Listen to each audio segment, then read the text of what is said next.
Selamat pagi Bapak Ibu yang dikasihi Tuhan. Pagi ini kita kembali datang ke hadirat-Nya untuk memuji dan memuliakan Dia. Sebelum kita memulai ibadah minggu ini, mari kita persiapkan hati dan pikiran untuk beribadah dengan penuh ucapan syukur hanya kepada Allah. Sebab seluruh hidup kita seluruhnya milik Tuhan.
Shalom Bapak Ibu, selamat pagi.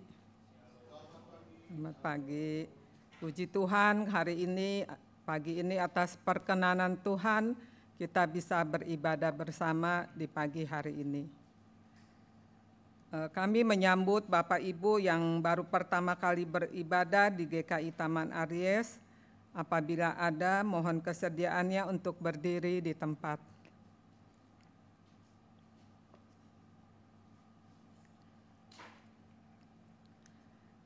Bapak Ibu, hari ini kita beribadah bersama. Selamat hari Minggu dan selamat beribadah bagi umat yang berada di gedung gereja maupun melalui kanal YouTube GKI Taman Aries. Tema ibadah kita pada hari ini adalah kemarahan dalam cintanya. Firman Tuhan akan dilayankan oleh Pendeta Rinto Tampu Bolon. Warta seputar kegiatan gereja dapat kita simak di dalam video berikut ini. Teruslah berkarya, Tuhan sudah buka jalan. Bapak Ibu Jemaat GKI Taman Aries, mari kita ikuti rangkaian Masa Raya Paskah 2024 GKI Taman Aries. Rabu Abu pada 14 Februari 2024 pukul 7.30 malam. Minggu Prapaskah dimulai dari 18 Februari hingga 24 Maret 2024 dalam 3 kali kebaktian, pukul 7.30 pagi, pukul 10 pagi, dan pukul 5 sore. Kamis Putih, pada 28 Maret 2024, pukul 7.30 malam. Jumat Agung, 29 Maret 2024, dalam 2 kali kebaktian, pukul 7.30 pagi dan pukul 5 sore. Sabtu Sunyi, 30 Maret 2024, pukul 7 pagi, dan Minggu Paskah, 31 Maret 2024, dalam 2 kali kebaktian, pukul 5 subuh dan 5 sore. Selamat menapak tilas perjalanan Tuhan Yesus di kayu salib. Tuhan Yesus memberkati. Hai jemaat, salam dari Panitia Paskah 2024 GKI Taman Aries. Aksi masa Prapaskah. Masa Prapaskah dirayakan gereja sebagai masa pertobatan. Di masa inilah kita sebagai umat melakukan latihan atau disiplin rohani untuk membiasakan diri dalam perilaku pertobatan, agar kita semakin bertumbuh dalam kehendak Allah. Pada tahun ini, panitia mengajak kita semua melakukan disiplin Prapaskah dengan melakukan aksi Easter Dinner. Dalam aksi ini, kita diundang untuk mengumpulkan uang receh, uang koin, dan uang kecil lainnya selama 40 hari masa Prapaskah. Kita bisa kumpulkan uang receh setiap harinya di rumah masing-masing, dan setiap hari Minggu selama Minggu Prapaskah, kita kumpulkan uang receh tersebut ke gereja. Aksi ini mengajak kita dalam laku pertobatan untuk menghargai hal-hal yang receh. Banyak hal receh yang sudah Tuhan karuniakan, tetapi kadang manusia meremehkannya karena terlalu receh. Padahal, dari sanalah Tuhan membuka jalan untuk kita berkarya. Uang receh yang dikumpulkan ini akan digunakan untuk melanjutkan karya kasih Tuhan bagi beberapa misi bagi lembaga pendidikan di sekitar kita, termasuk lembaga pendidikan bagi anak-anak disabilitas. Maka aksi ini pun mengajak kita untuk berziarah dalam iman. Kita yakin Tuhan memampukan kita untuk berkarya melalui hal-hal receh. Mari kita lanjutkan ziarah sejarah gereja dalam Growing in God, gabungan semua wilayah yang akan diadakan pada hari Selasa 5 Maret 2024 pukul 19.30 melalui Zoom. Growing together, growing in God, growing in community. Mari Bapak Ibu, Oma Opa, kita bersekutu di dalam rindu, riang dalam usia indah yang akan diadakan pada hari Jumat 8 Maret 2024 pukul 10 pagi. Persekutuan rindu dapat diikuti secara onsite di gedung gereja, melalui Zoom maupun YouTube. Ditunggu kehadirannya. Shalom umat yang terkasih. Dalam rangka pengembangan kehidupan gerejawi, Majelis Jemaat GKI Taman Aries sedang menyusun daftar khusus keanggotaan atau yang disebut dengan DKH. Penyusunan daftar ini adalah bentuk pelayanan penggembalaan gereja bagi anggota jemaatnya, sebab pada prinsipnya mereka yang ada di dalam daftar tersebut tetap tercatat sebagai bagian dari anggota jemaat GKI Taman Aries. Melalui DKH, gereja dapat menyusun bentuk pelayanan khusus bagi mereka yang terdaftar di dalamnya. DKH adalah daftar yang disusun untuk mendata anggota-anggota jemaat yang sudah lama tidak begereja di GKI Taman Aries oleh karena berbagai faktor, mulai dari pindah domisili hingga menetap di luar kota dan luar negeri, DKH jenis 1, mereka yang berpindah keyakinan, DKH jenis 2, mereka yang berpindah ke gereja lain tanpa melalui proses akreditasi, DKH jenis 3, ataupun mereka yang merupakan anggota baptis anak yang mengikuti orang tuanya tidak bergereja lagi di sini, DKH jenis 4. Proses penyusunan sudah dimulai sejak tahun 2022. Setelah berproses kurang lebih selama 2 tahun, ada beberapa nama yang perlu kami wartakan untuk mengajak anggota jemaat berpartisipasi untuk memberikan informasi terkait nama-nama yang belum bisa majelis jemaat hubungi. Informasi selengkapnya dapat dilihat dalam warta digital GKI Taman Aries. Terima kasih. Perhatian, kabar gembira untuk kaum dewasa muda. Body Combat kini hadir di Esmood Fit buat kita. Hari Sabtu, tanggal 16 Maret dari jam 8 pagi sampai jam 9 pagi di GKI Taman Aries. Ada instrukturnya, ada snacknya, dan Body Combat dibuka untuk 30 orang dewasa muda. Biaya partisipasi 20.000 aja. Ayo, daftar sekarang, jangan pakai lama. Kenneth Cooper berkata, kita tidak berhenti berolahraga karena menjadi renta. kita menjadi renta karena berhenti berolahraga. Daftarkan dirimu sekarang, kalahkan malas dan jadi pemenang. Ditunggu! Demikian Warta Lisan hari ini. Keterangan selengkapnya dapat dilihat di Warta Jemaat. Mari kita siapkan hati untuk beribadah.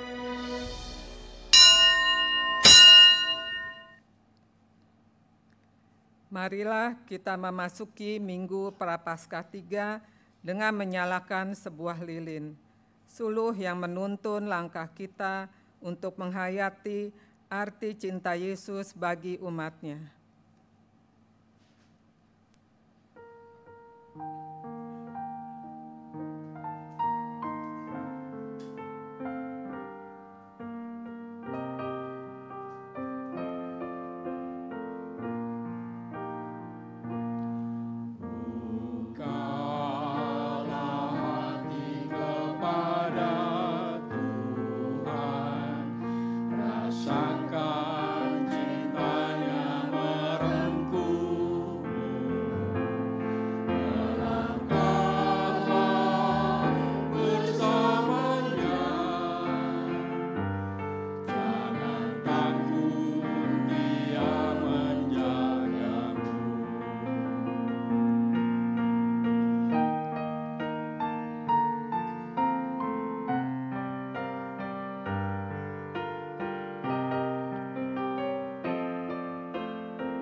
Umat terkasih, cinta kasih Tuhan telah merengkuh, menyelamatkan, dan menyucikan kita.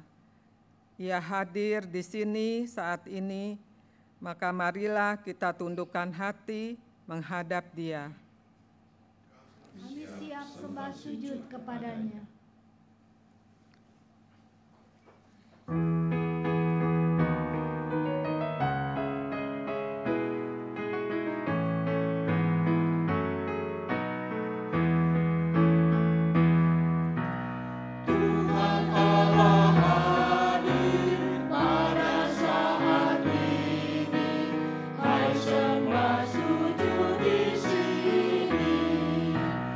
Diam dengan hormat, tubuh serta jiwa.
Saudara-saudara, pertolongan kita adalah dalam nama Tuhan yang menjadikan langit dan bumi.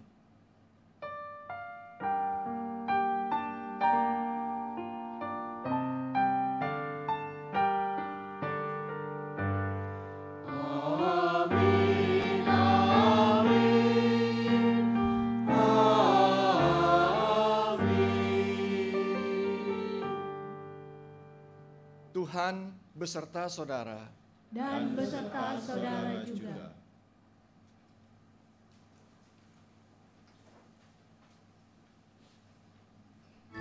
Apakah salib yang membuat berat perjalanan manusia?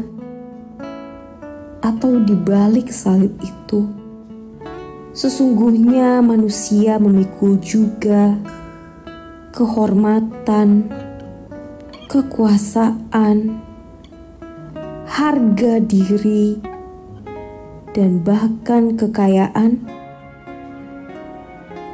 Hal-hal duniawi yang begitu menggoda sehingga salib itu terasa berat bagi manusia.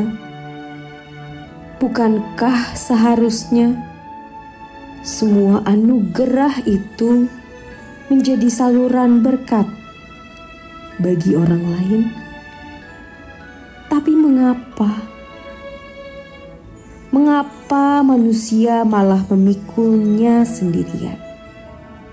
Berebut, menginjak, tidak peduli hingga mengabaikan orang-orang di sekitarnya.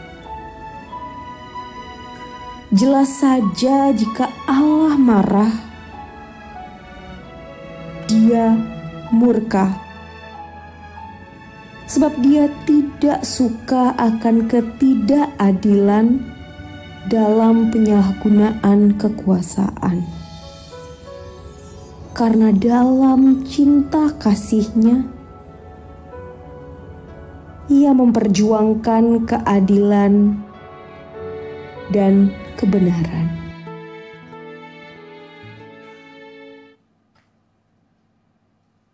Umat yang terkasih, kemarahan acap kali dianggap sebagai sesuatu yang tidak menyenangkan dan bersifat negatif. Namun hari ini kita akan belajar untuk melihat kemarahan dari sisi yang berbeda.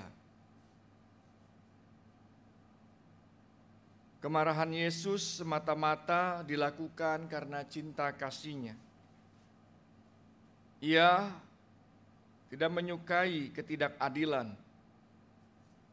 Ia gusar terhadap penyalahgunaan kekuasaan. Dan untuk itulah maka kita diajak juga untuk merenungkan. Apakah kita pun memiliki marah saat ketidakadilan terjadi di sekitar kita? Apakah kita hanya berdiam jika ada hal-hal yang salah dan menyimpang? Mari kita berdoa.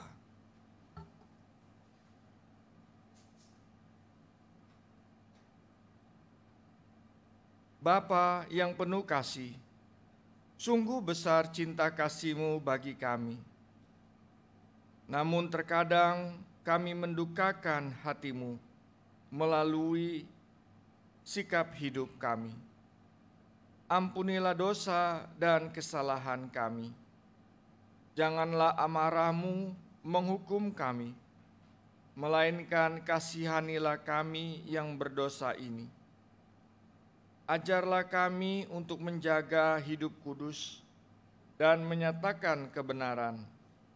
Di dalam nama Tuhan Yesus Kristus kami berdoa. Amin.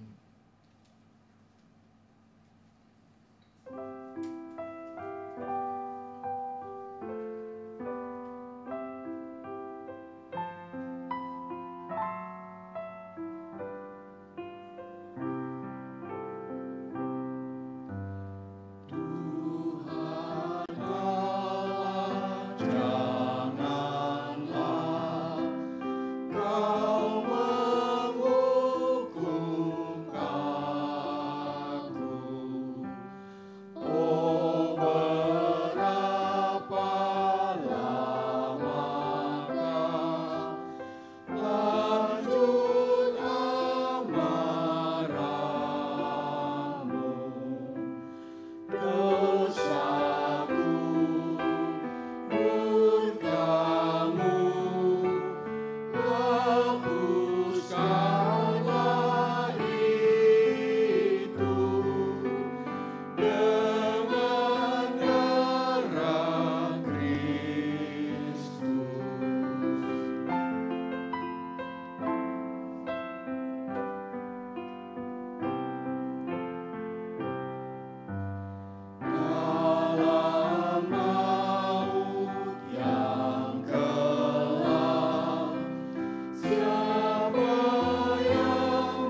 Saudara, bagi kita yang mengaku dosa dan memohon pengampunan, maka terimalah berita anugerah menurut Yesaya pasal 12 ayat 1 sampai 3.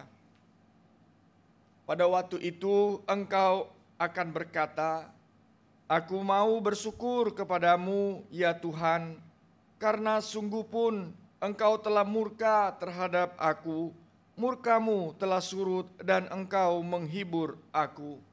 Sungguh Allah itu keselamatanku, aku percaya dan tidak gentar, sebab Tuhanlah kekuatanku dan mazmurku, Ia telah menjadi keselamatanku. Kamu akan menimba air dengan kegirangan dari mata air keselamatan. Di dalam Kristus engkau telah diampuni. Di dalam Kristus engkau pun telah diampuni. Damai Kristus bagimu. Damai Kristus bagimu juga.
Saudara, mari kita berdoa. Tuhan, berkatilah kami pada saat ini dengan firman-Mu. Urapilah kami dalam kuasa Roh Kudus supaya ada hikmat pengertian yang kami boleh dapatkan melalui pembacaan, perenungan, dan pendengaran kami akan firman Tuhan. Dalam nama-Mu Tuhan Yesus kami berdoa, amin.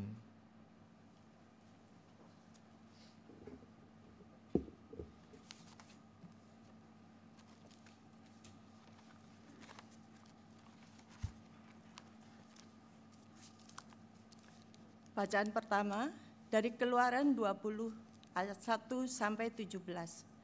Keluaran 20 ayat 1 sampai 17. 10 firman. Lalu Allah mengucapkan segala firman ini. Akulah Tuhan Allahmu yang membawa engkau keluar dari tanah Mesir, dari tempat perbudakan. Jangan ada padamu ilah lain di hadapanku. Jangan membuat bagimu berhala yang menyerupai apapun yang ada di langit di atas, atau yang ada di bumi di bawah, atau yang ada di dalam air di bawah bumi.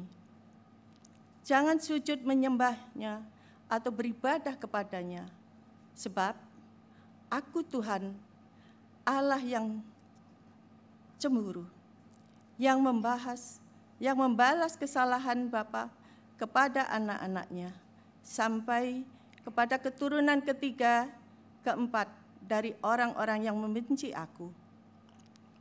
Tetapi Aku menunjukkan kasih setia kepada beribu-ribu keturunan, kepada mereka yang mengasihi Aku dan berpegang pada perintah-perintah-Ku. Jangan menyebut nama Tuhan Allahmu untuk disalahgunakan, sebab Tuhan akan memandang bersalah orang yang menyalahgunakan namanya. Ingat dan kuduskanlah hari Sabat. 6 hari lamanya engkau akan bekerja dan melakukan segala pekerjaanmu. Tetapi hari ke-7 adalah hari Sabat bagi Tuhan Allahmu.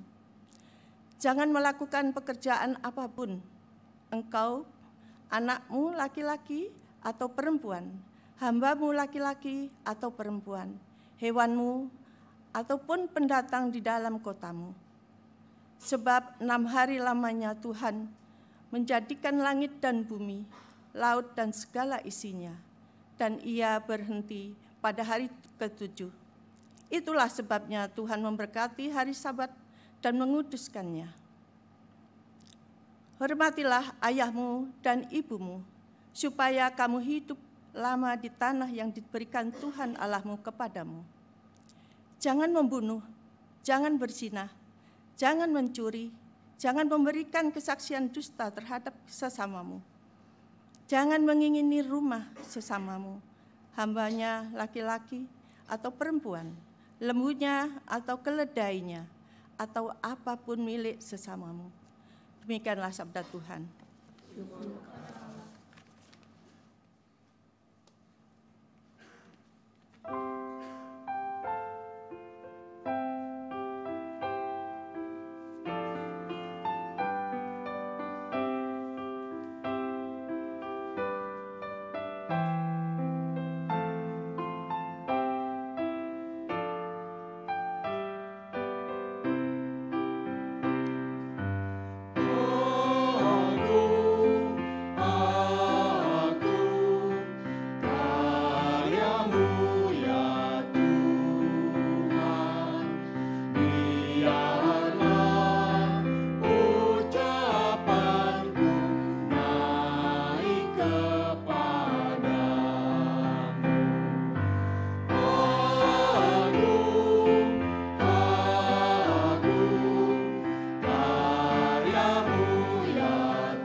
Beritakan kepada hari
Bacaan kedua menurut 1 Korintus 1 ayat 18 sampai 25. 1 Korintus 1 ayat 18 sampai 25.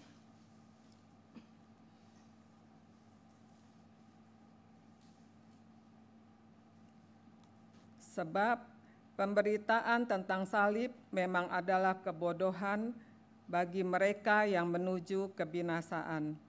Tetapi bagi kita yang diselamatkan, pemberitaan itu adalah kekuatan Allah. Sebab ada tertulis, "Aku akan membinasakan hikmat orang-orang berhikmat dan kearifan bagi orang-orang arif akan kulenyapkan." Di manakah orang yang berhikmat? Di manakah ahli Taurat? Di manakah pemerintah dari dunia ini? Bukankah Allah telah membuat hikmat dunia ini menjadi kebodohan? Sebab karena dunia dalam hikmat Allah tidak mengenal Allah oleh hikmat, Allah berkenan menyelamatkan mereka yang percaya oleh kebodohan pemberitaan Injil. Orang-orang Yahudi menghendaki tanda, dan orang-orang Yunani mencari hikmat. Tetapi kami memberitakan Kristus yang disalibkan, untuk orang-orang Yahudi suatu batu sandungan, dan untuk orang-orang bukan Yahudi suatu kebodohan. Tetapi untuk mereka yang dipanggil, baik orang Yahudi maupun orang bukan Yahudi, Kristus adalah kekuatan Allah dan hikmat Allah. Sebab yang bodoh dari Allah lebih besar hikmatnya daripada manusia, dan yang lemah dari Allah lebih kuat daripada manusia. Demikianlah sabda Allah. Syukur pada Allah.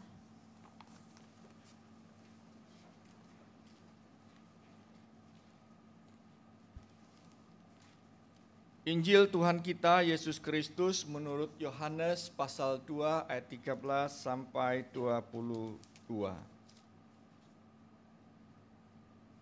Ketika hari raya Paskah orang Yahudi sudah dekat, Yesus berangkat ke Yerusalem. Di halaman bait Allah didapatinya pedagang-pedagang lembu, domba dan merpati, dan penukar-penukar uang yang duduk di situ. Ia membuat cambuk dari tali, lalu mengusir mereka semua dari bait Allah dengan semua domba dan lembu mereka. Uang penukar-penukar dihamburkannya ke tanah, dan meja-meja mereka dibalikkannya. Kepada pedagang-pedagang merpati ia berkata, "Ambil semuanya ini dari sini. Jangan kamu membuat rumah Bapakku menjadi tempat berjualan." Lalu teringatlah murid-muridnya bahwa ada tertulis, "Cinta untuk rumahmu akan menghanguskan aku." Para pemuka Yahudi menantang Yesus. Katanya, "Tanda apakah yang dapat engkau tunjukkan kepada kami bahwa engkau berhak bertindak demikian?" Jawab Yesus kepada mereka, "Runtuhkan bait suci ini, dan dalam 3 hari aku akan membangunnya."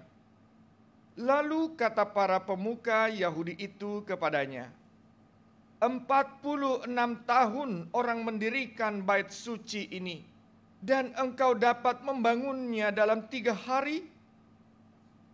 Namun yang dimaksudkannya dengan bait suci ialah tubuhnya sendiri. Karena itu, sesudah ia bangkit dari antara orang mati, murid-muridnya teringat bahwa hal itu telah dikatakannya, dan mereka pun percaya kepada kitab suci dan kepada perkataan yang telah diucapkan Yesus. Demikianlah Injil Yesus Kristus. Berbahagialah kita semua yang mendengar firman Allah dan yang memeliharanya.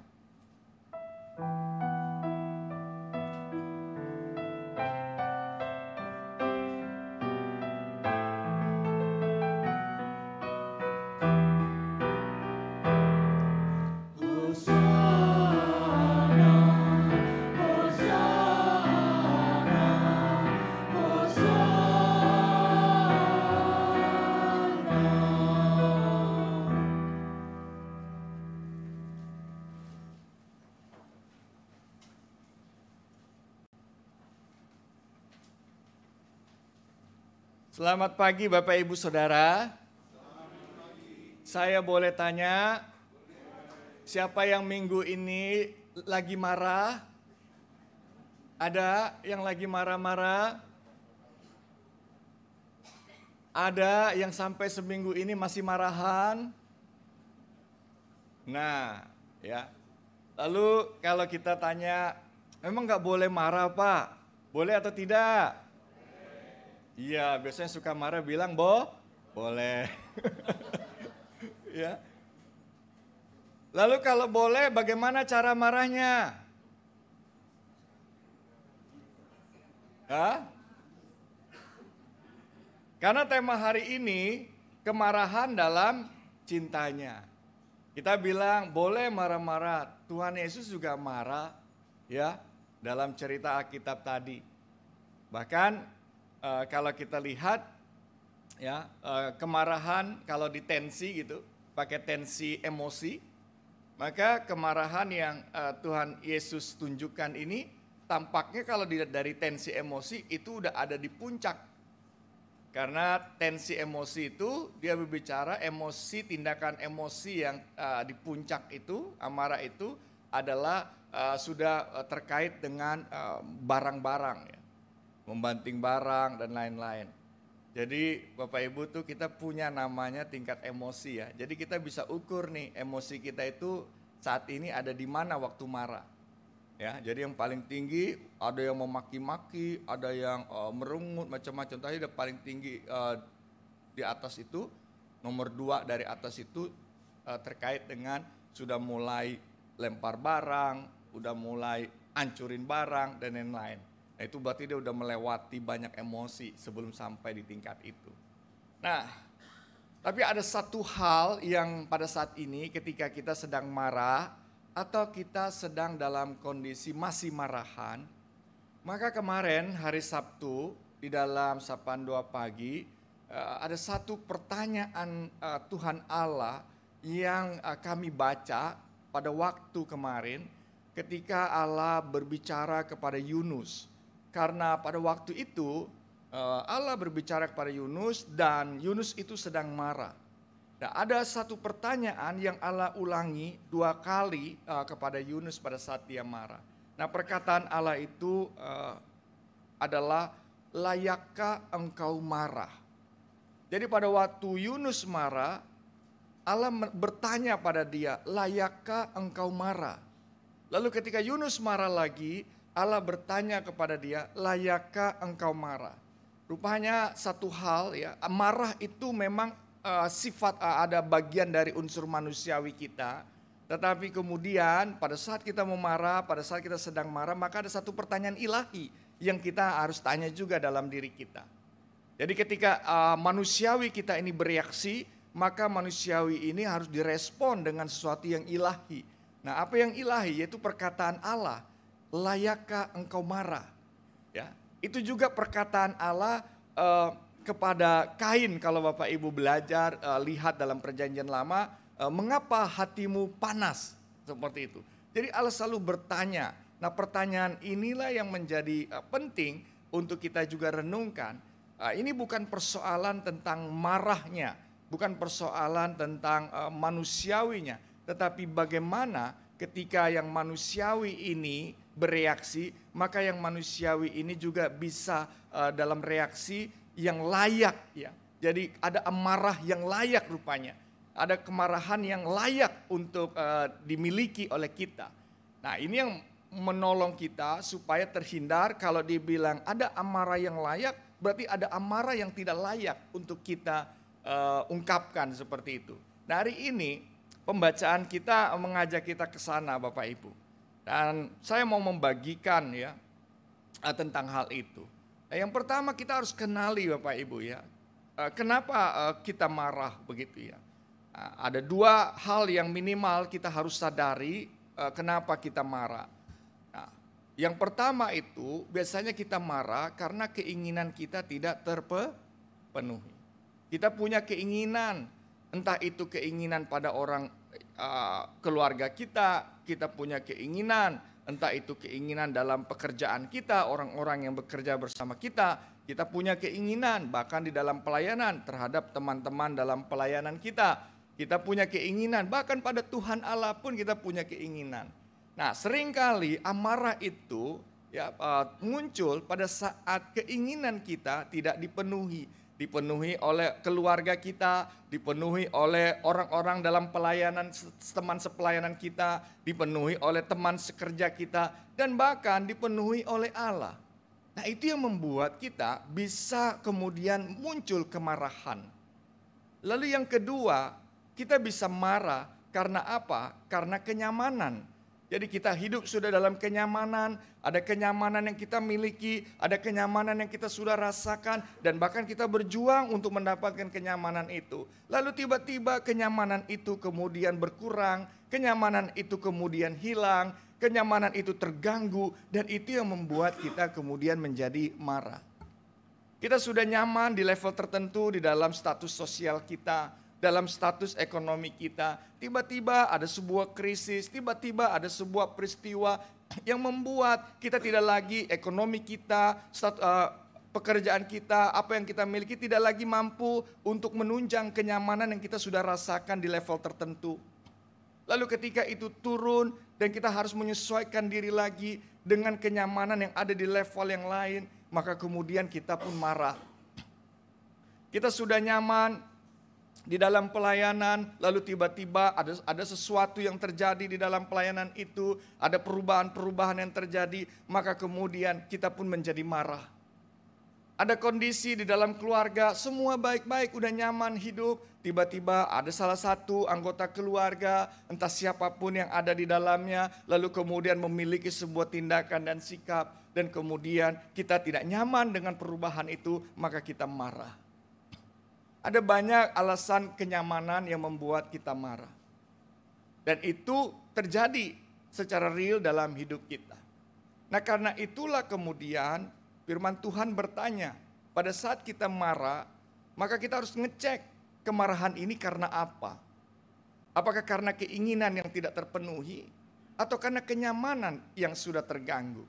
Maka pertanyaannya adalah, layakkah aku marah karena itu? Sama seperti yang disampaikan, pertanyaan itu juga disampaikan oleh orang-orang Yahudi kepada Yesus pada saat dia melakukan itu. Mereka mengatakan, tanda apakah yang dapat engkau tunjukkan kepada kami bahwa engkau berhak bertindak demikian? Mereka bertanya, apa hakmu seperti itu? Apa yang membuat engkau berhak untuk melakukan tindakan itu?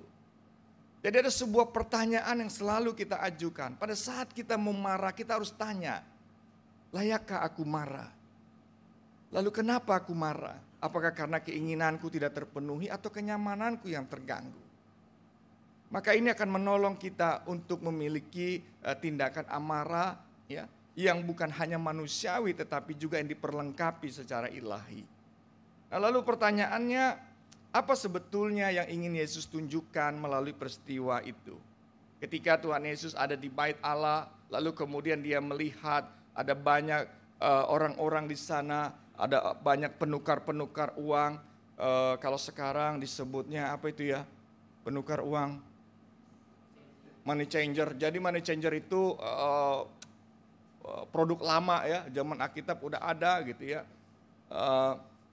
Mereka pemain palas ya. Seperti itu.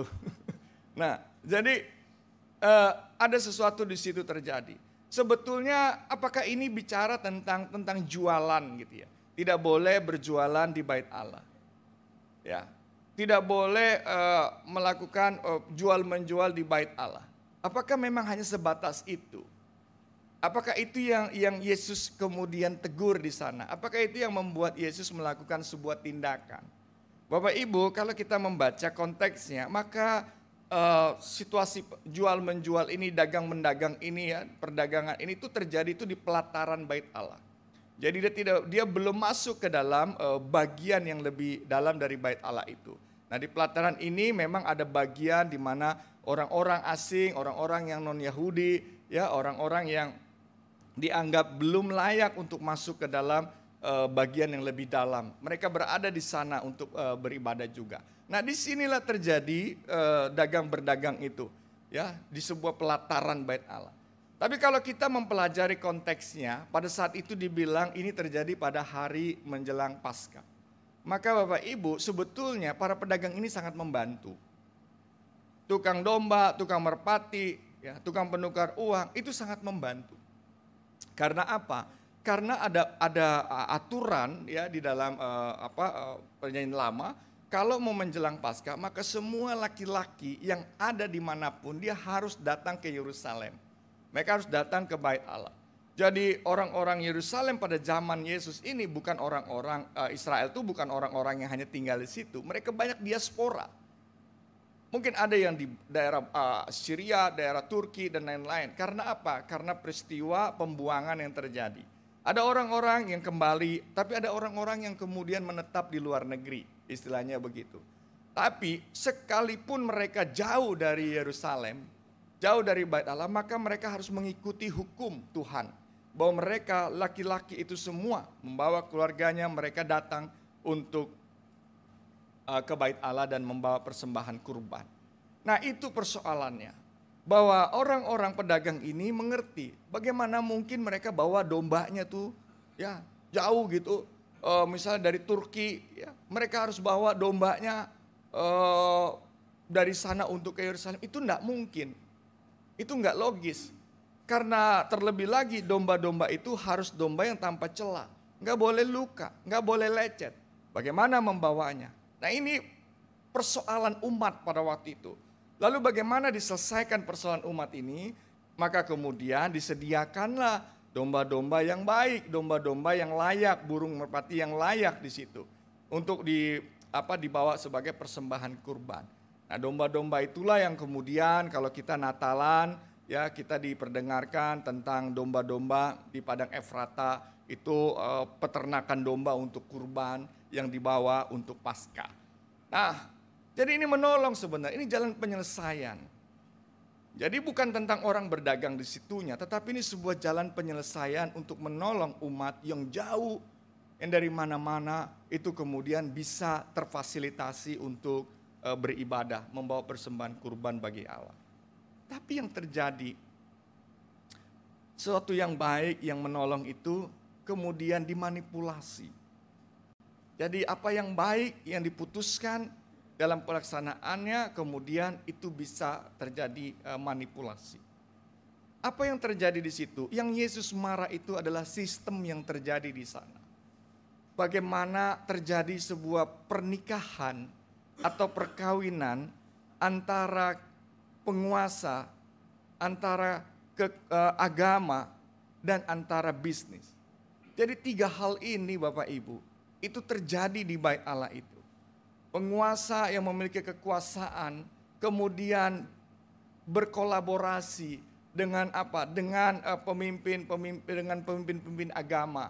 Berkolaborasi dengan apa? Dengan para pebisnis pada saat itu. Mereka berkolaborasi untuk apa? Untuk melakukan yang disebut dengan pengerukan milik daripada orang-orang yang mau berjumpa dengan Tuhan.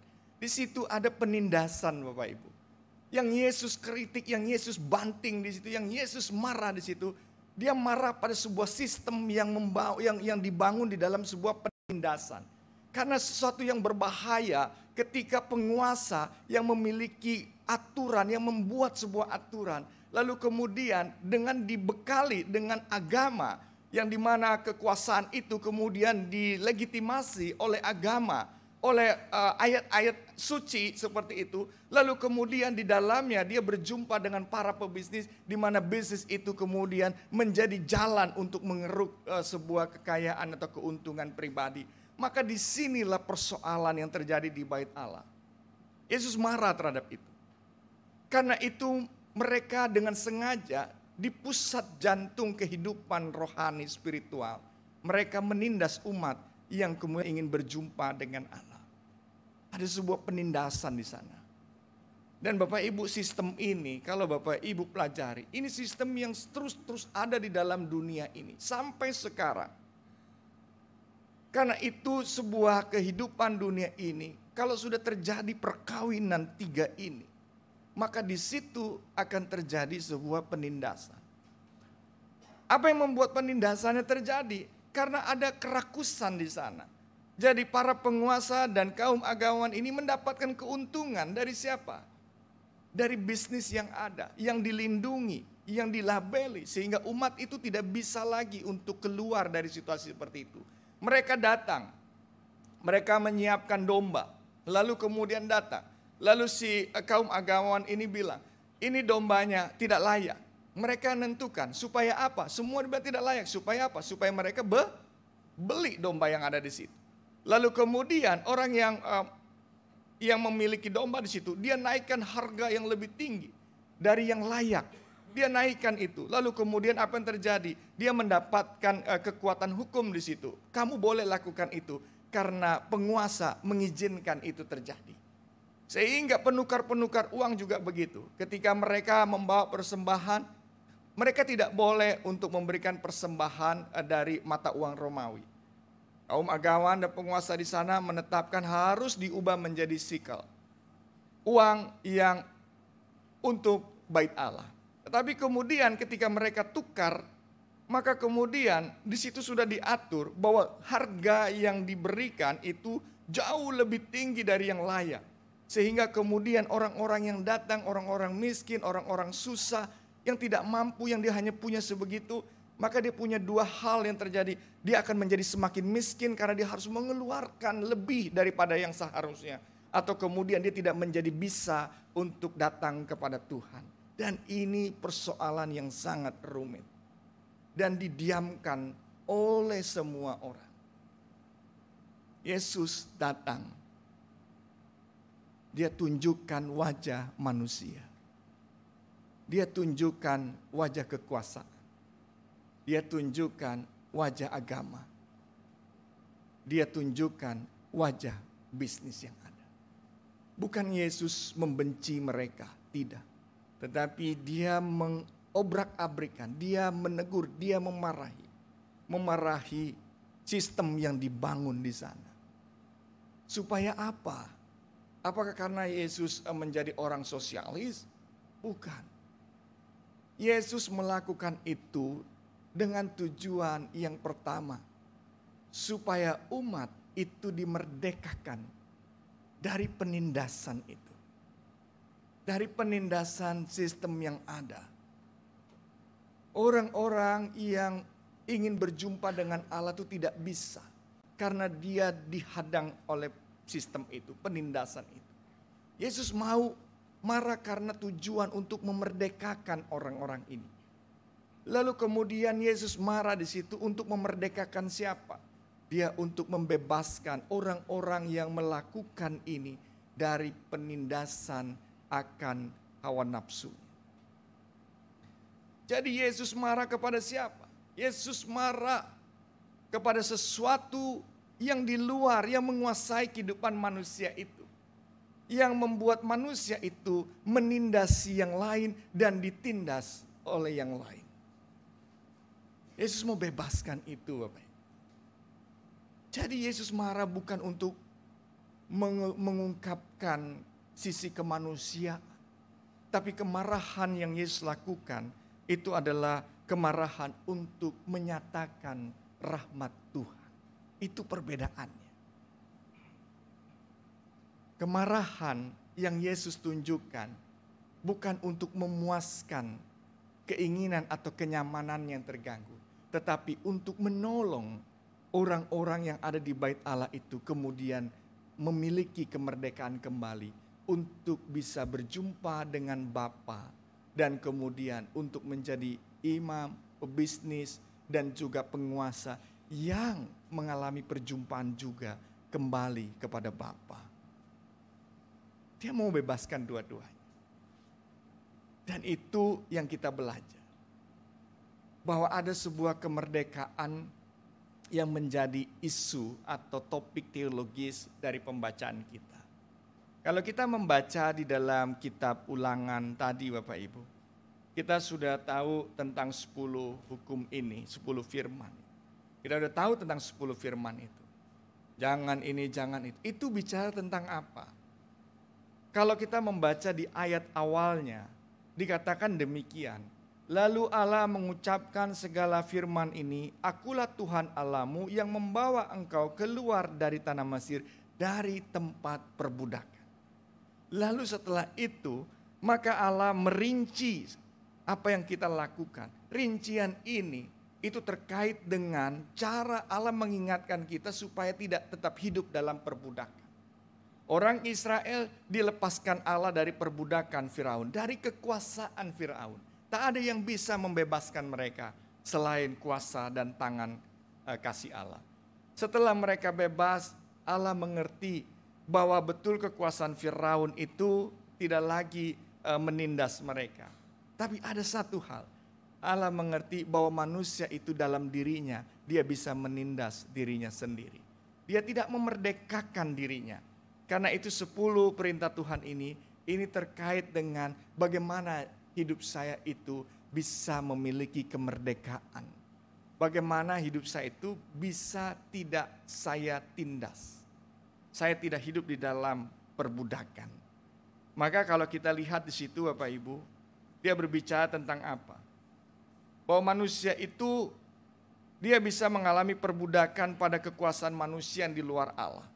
Pada saat firman Tuhan bilang, Akulah Tuhan Allahmu, jangan menyembah yang lain. Maka di situ Allah mengingatkan bahwa kita tetap walaupun sudah dimerdekakan Allah, tapi kita tetap mengikatkan diri kita untuk tetap menjadi budak.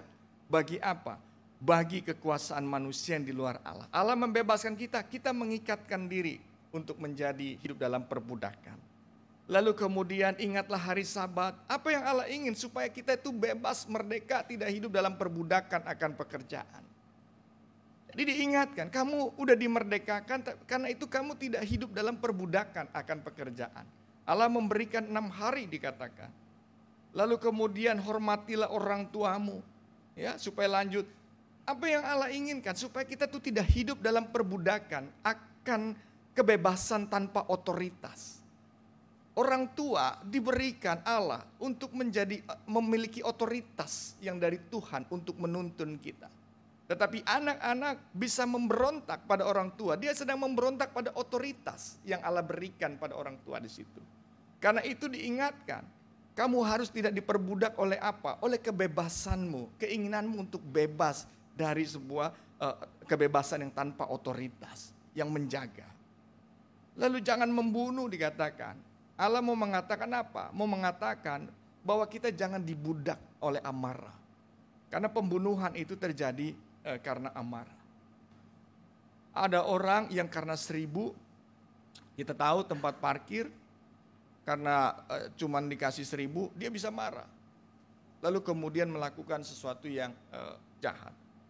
Jadi ada perbudakan, jadi amarah itu bisa memperbudak kita. Jangan berzina, ada perbudakan pada hawa nafsu. Dan lalu kemudian ada perbudakan pada keinginan untuk memiliki apa yang bukan milikinya. Dan ada perbudakan bahwa ketika kita sering berbohong, sering berdusta, maka sesungguhnya kita itu telah menjadikan diri kita diperbudak oleh kebohongan dan dusta diri kita. Jadi ada sesuatu, dan ini yang kita perlu tanya, amarah itu. Nah karena itulah Bapak Ibu, saudara, apa sih yang dimaksud dengan kemarahan yang layak itu? Maka kalau Bapak Ibu mau marah, ingatlah 3 hal ini dari pembelajaran kita. Yang pertama, kalau Bapak Ibu Saudara mau marah dan saya mau marah, maka tanya, apakah saya layak untuk marah? Layak bagaimana? Lihat, apakah ini berkaitan dengan keinginan dan kenyamanan saya, atau ini berkaitan dalam rangka untuk menghadirkan rahmat Tuhan bagi hidup orang lain, membebaskan orang lain. Jadi saya tanya tuh, kalau begitu mah susah, pas saya nggak marah-marah, ya memang jadi susah. Mau marah sama keluarga, kata Pak Rinto, firman Tuhan bilang, kalau mau marah tanya, ada rahmat Tuhan apa buat mereka? Seorang suami mau marah sama istri, udah emosi, lalu mau marah, lalu tanya, ingat, kalau kamu marah ada rahmat Tuhan gak buat mereka? Istri juga begitu, anak juga di dalam pekerjaan. Selalu bertanya, kalau saya marah, apa rahmat Tuhan yang saya mau taruh dalam hidup mereka? Jadi kemarahan itu menjadi kemarahan yang ilahi. Lalu yang kedua, ya, dia bukan memuaskan keinginan hati atau kenyamanan kita. Lalu yang kedua, kita belajar di sini. Kalau kita marah, maka marahlah itu bukan dengan pikiran dan perkataan dosa. Atau perkataan kotor itu dosa. Nah, coba perhatikan, Yesus itu marah. Dia tidak memaki-maki, tetapi dia mengingatkan orang akan kebenaran firman Tuhan. Kalau kita membaca di sana, Yesus tidak maki-maki orang itu. Woi, kamu dasar begini.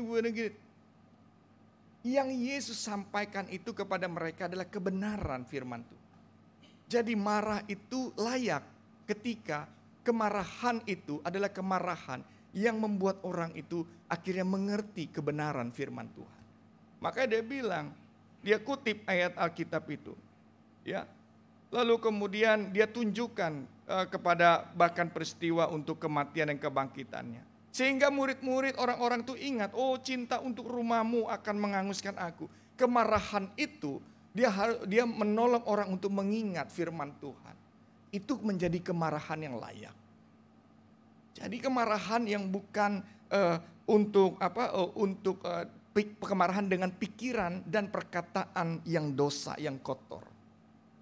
Jadi tolong orang untuk kemudian mengingat firman Tuhan. Seperti para murid, seperti orang-orang, oh dia ingat, oh iya. Dan yang terakhir,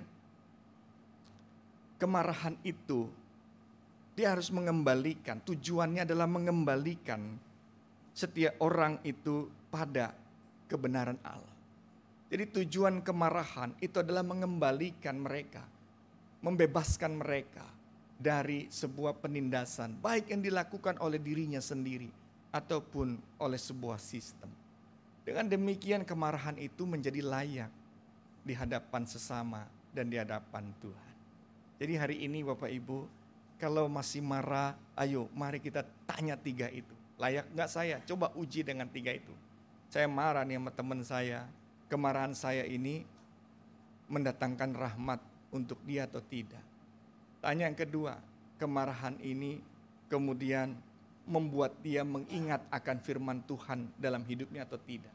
Kemarahan ini apakah membebaskan dia dari kehidupannya yang penuh mungkin ditindas oleh egonya, ditindas oleh hawa nafsunya, dan juga oleh situasi yang ada. Dengan 3 saringan inilah kita jalani prapaskah kita. Dengan 3 saringan ini, saya yakin, saya percaya. Saya yakin, saya percaya. Jika 3 ini kita bisa lakukan dalam hidup kita, saya yakin keluarga-keluarga akan dipulihkan. Saya yakin pernikahan akan dipulihkan. Saya yakin anak dan orang tua akan dipulihkan. Saya yakin jika ada pelayan dengan pelayan yang kemudian hidup dalam kemarahan satu dengan lain, saya yakin akan dipulihkan. Saya yakin di dalam situasi kerja dan lain, saya yakin akan dipulihkan. Saya yakin jika 3 hal ini menjadi saringan untuk menyaring kemarahan kita, saya yakin wajah kita akan selalu penuh dengan kegembiraan dan sukacita. Karena itulah kemarahan dalam cinta Tuhan. Terakhir, mari kita bilang sama satu dengan lain, jangan marah. Kita tepuk yang sebelahnya ya. Jangan marah ya. Jangan marah loh. Ya. Jangan marah. Habis ini kalau ada yang lagi marahan, nanti di luar salaman ya. Salaman supaya marahnya menjadi ilahi. Tuhan Yesus berkati kita. Amin.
Marilah kita bersama dengan umat Allah di masa lalu, masa kini, dan masa depan, mengingat janji baptisan kita dengan mengikrarkan pengakuan iman rasuli.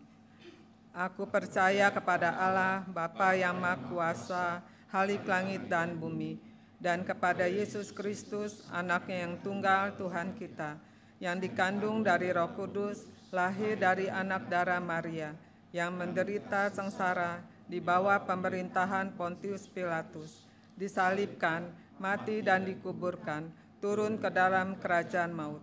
Pada hari yang ketiga, bangkit pula dari antara orang mati, naik ke surga, duduk di sebelah kanan Allah, Bapa yang Maha Kuasa, dan dari sana Ia akan datang untuk menghakimi orang yang hidup dan yang mati. Aku percaya kepada Roh Kudus, gereja yang kudus dan am, persekutuan orang kudus, pengampunan dosa, kebangkitan orang mati, dan hidup yang kekal. Amin.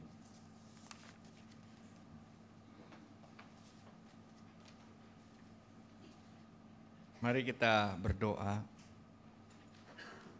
Bapa Surgawi Tuhan Yesus, kami tahu ada banyak kemarahan yang bisa muncul dalam diri kami.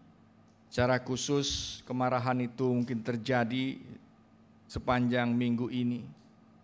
Karena itu kami memohon biar Roh Kudus menolong kami untuk merdeka dan tidak hidup diperbudak oleh kemarahan kami. Biarlah damai sejahtera Tuhan melingkupi kami, dan damai sejahtera itu mengembalikan segala relasi yang ada.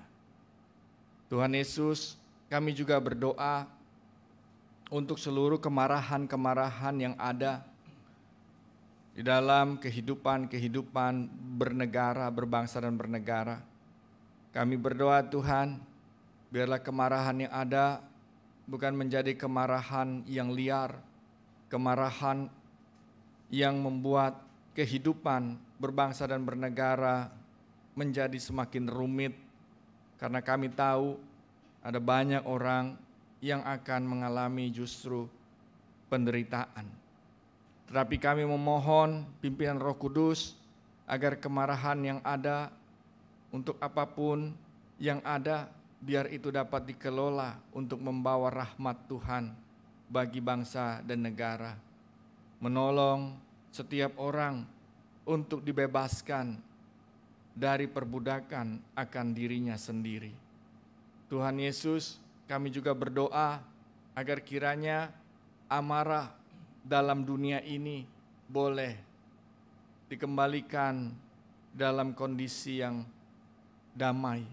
Karena kami tahu dunia ini saat ini sedang mengalami ada banyak kemarahan, dan itu membuat terjadi peperangan. Kami memohon Tuhan, biarlah dunia ini kembali hidup dalam cinta kasih. Tuhan Yesus, kami juga berdoa buat jemaat-Mu di tempat ini. Kami berdoa untuk setiap yang sakit, yang bisa saja dalam sakitnya dia juga memiliki kemarahan, baik kepada keluarga, kepada tenaga medis, kepada Tuhan bahkan dan kepada gereja. Tuhan Yesus, kami memohon Roh Kudus lah yang mencurahkan damai dan sejahtera baginya. Tuhanlah yang memberikan kekuatan dan pertolongan. Kami berdoa Tuhan Yesus untuk jemaat tempat ini yang di dalam kehidupannya saat ini mengalami relasi yang putus, relasi yang kering, relasi yang rusak karena kemarahan yang ada dalam diri. Kami memohon pulihkanlah Tuhan agar kami boleh hidup di dalam relasi yang indah penuh sukacita dan cinta Tuhan. Karena untuk itulah kami boleh menikmati kehidupan yang Tuhan berikan. Bapa Surgawi Tuhan Yesus, kami berdoa untuk setiap jemaat Tuhan yang saat ini juga mengalami pergumulan di dalam usaha dan pekerjaannya. Tuhan yang memberikan damai sejahtera padanya, sehingga di dalam setiap pergumulan itu dia tidak menjadi marah dan dia kemudian bisa tetap membawa rahmat Tuhan di tengah-tengah pekerjaannya. Tuhan Yesus memberkati.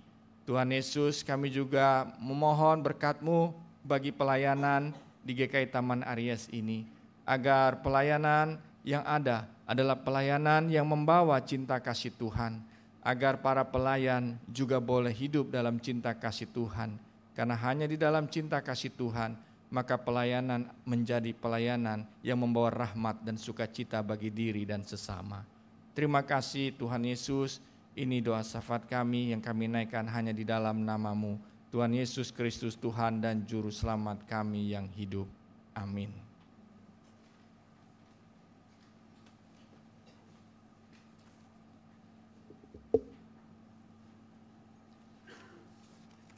Bapak Ibu, marilah kita mengucap syukur atas berkat Tuhan melalui persembahan dengan mengingat firman Tuhan dari 1 Tawarikh 16 ayat 29.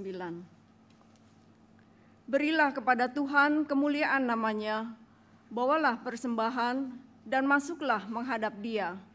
Sujudlah menyembah Tuhan dalam semarak kekudusan. Kita dapat membawa persembahan syukur dengan cara mengirimkannya melalui rekening GKI Taman Aries dengan scan QRIS atau memasukkannya ke dalam amplop persembahan, memasukkan amplop persembahan di dalam kantong persembahan yang diedarkan selama pelayanan persembahan.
Mari kita berdoa.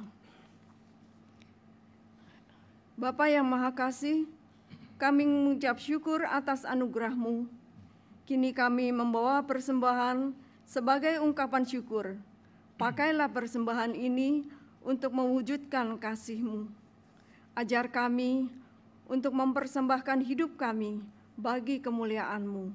Di dalam nama Tuhan Yesus kami berdoa dan mengucap syukur. Amin.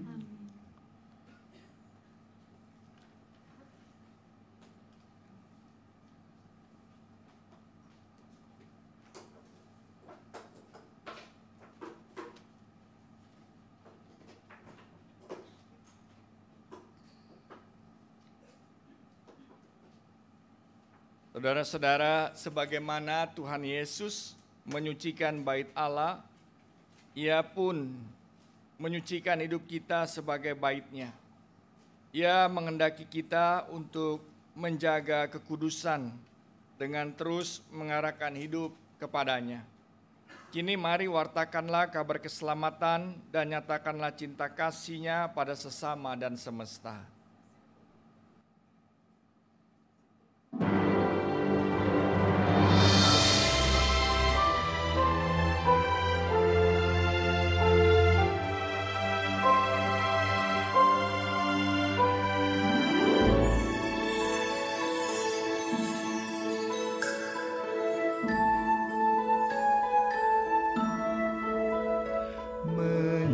Menyusuplah dosa, telah merusak kehidupan, mengubah dunia, berselimut kegelapan. Manusia fana, diraih dan dipulihkan, hidup di dalam terang oleh kasih Yesus Tuhan. Teruslah berkarya, Tuhan sudah buka jalan, tataplah ke depan, Ia jamin kehidupan. Pergilah, wartakan berita keselamatan, nyatakan cinta kasih-Nya bagi semesta.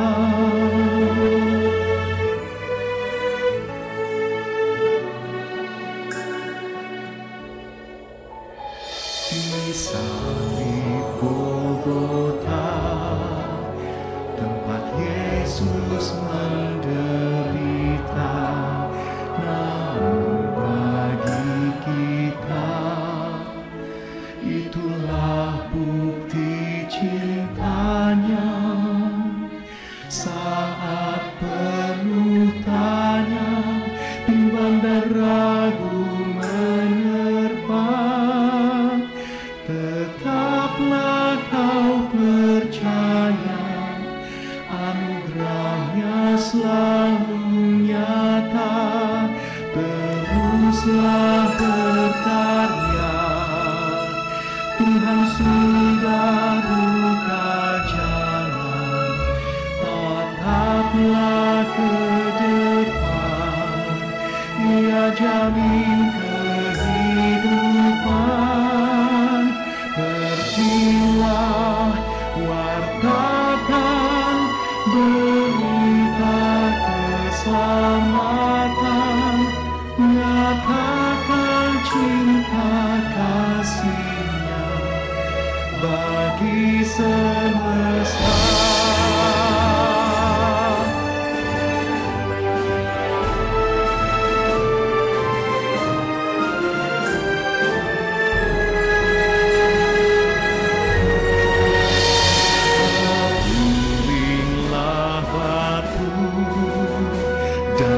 Halangan pun tersingkir, terbukalah jalan,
Saudara, arahkanlah hatimu kepada Tuhan.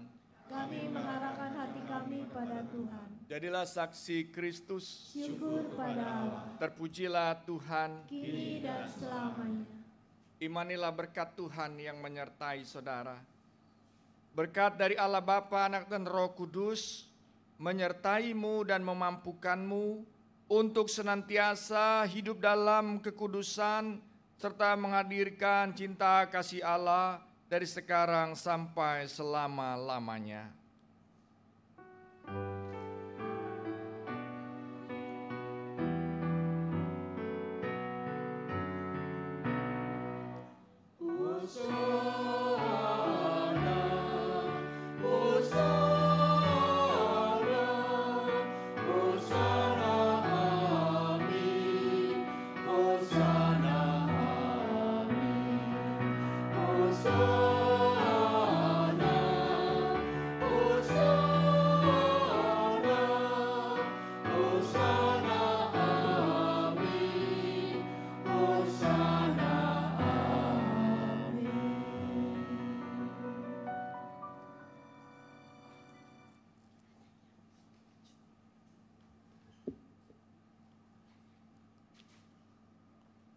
Bapak Ibu, ibadah telah selesai. Teruslah berjuang, Tuhan sudah buka jalan. Selamat hari Minggu, Tuhan memberkati.